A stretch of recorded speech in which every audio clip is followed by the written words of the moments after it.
မျက်စိစမ်းတဲ့နေရာမှာအသက်အရွယ်လိုက်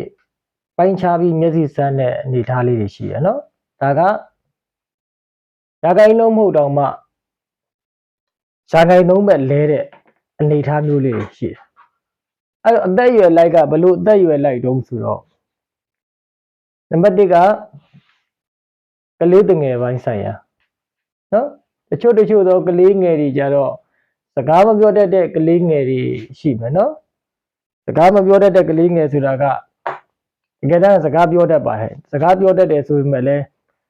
လက်ရှိမှုန်နာဝါတာကိုပြောမပြတတ်တဲ့အရာကိုခေါ်တာနော်ကလေးတငယ်ဆိုတာအချို့4နှစ်5နှစ်ရှိပါတယ်အချို့မျိုးရိုးလိုက်ကလေးတွေအားနည်းချက်ပါတဲ့ဟာလေးတွေနော်မျက်လုံးမှာ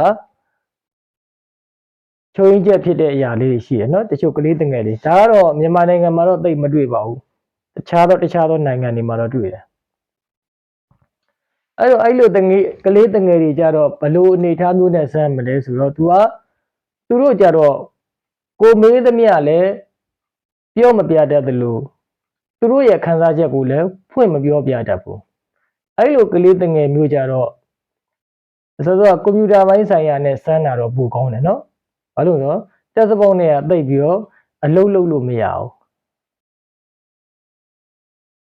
ဟုတ်တယ်နော်သို့တော့မြန်မာနိုင်ငံမှာကြတော့လေအဲ့ဒီအရွယ်လေးတွေမျက်စိလာဆန်းတာကနည်းတယ်ဆန်းတဲ့လူတွေလို့သိပ်မရှိပါဘူးဘယ်ရွယ်လောက်မှဆန်းတော့ဆိုတော့တုံတောင်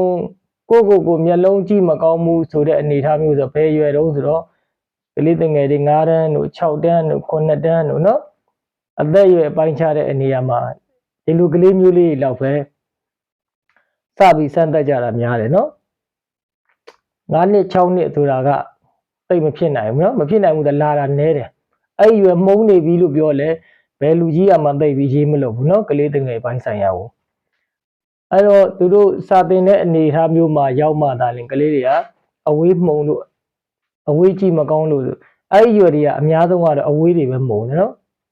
ခုနောက်ပိုင်းကလေးတွေပိုပြီးတော့များတယ်ပိုပြီးတော့များတာဘာကြောင့်လဲဆိုတော့သူကအစားအသောက်တွေနဲ့ရာသီဥတုကြောင့်နော်စားတောက်ဆိုတာကလက်ရှိစားတောက်နေတဲ့အနေအထားလေးတွေကဖန်တီးမှုလေးတွေများတော့လေအဲ့လိုအတိုင်းတာပါ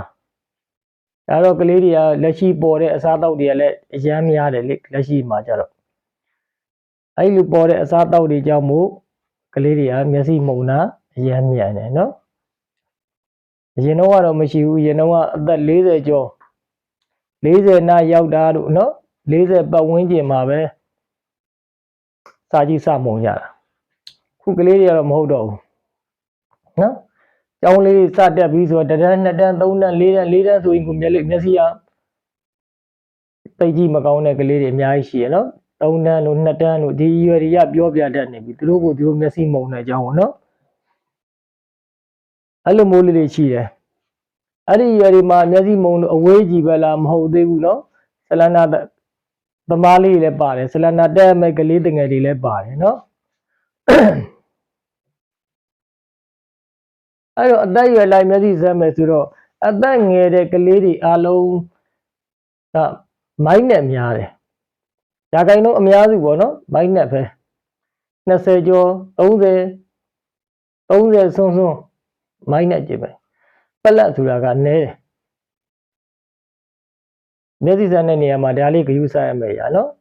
သူတို့တွေဘာပဲကြည့်မကောင်းဒါပေမဲ့ဆက်ချုပ်သမားလေးတွေအများစုကကြတော့သူအာယုံစိုက်တာများသည့်အတွက်သူအနီးရင်မှုန်ကြရနော်အာယုံလုပ်ငန်းလုပ်တာအများဆုံးလုပ်တဲ့အာယုံစိုက်မှုလုပ်ငန်းနဲ့ပတ်သက်တဲ့လူမှန်သမျှကြတော့လေသူအနီးရင်မှုန်တယ်ဒါလဲ30ကျော်မှနော်30ကျော်မှဆိုတာကအဲ့လောက်မှသင်္ကေတပြတာတချို့မျက်လုံးတရားအရန်အားနေတဲ့လူကြမှာ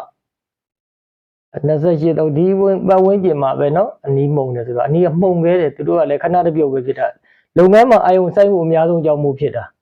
အဲ့တော့အသက်အရွယ်ပိုင်းဆိုင်ရာမှာအများဆုံးဖြစ်တတ်တဲ့အရာက30ဆွန်း20ကျော်10ကျော်နော်10ကျော်တက်တွေဒါတွေအရွယ်တွေအားလုံးအများစုက မိုင်းနဲ့သမားတွေများတယ်နော်မိုင်းနဲ့သမားတွေကြည့်ပါပဲအများစုပါနော်မိုင်းနဲ့သမားလာမယ်မိုင်းနဲ့ဆလန်လာသမားလာမယ်ဒါတွေအများစုနော်ဒါအသက်အရွယ်နဲ့ပိုင်းခြားပြီးတော့ပြောတဲ့အနေအထားမျိုးနော်သင်တန်းပေးတဲ့နေရာမှာကျတော့အဲ့တော့နောက်ထပ်ဒါကအဝေးကြည့်ပြီးတော့နောက်အနီးမုံတဲ့အနေအထားမှာကျတော့သူကအသက်40ပတ်ဝန်းကျင်ရောက်လာပြီဆိုရင်အချို့3ခု38 30ခွဲဒီပတ်ဝန်းကျင်ရောက်လာလည်းနဲ့သိမ့်မမြင်ရတော့မုံလာပြီဆိုရင်ပါဝါဘယ်လောက်ကစမလဲဆိုတော့အစိတ်ဆိုတာကသိမ့်မပြောပါလားဘူးအနည်းဆုံး90လောက်ကစလိမ့်မယ်နော်90လောက်ကနေစကြည့်ကြမယ်90ကနေစပြီးအလုပ်လုပ်မယ်သူတို့တွေမုံလာပြီလို့သိတာလာပြီဆိုရင်အစိတ်နဲ့သိတာလာတာမဟုတ်အစိတ်ကလုံးဝမသိတာဘူး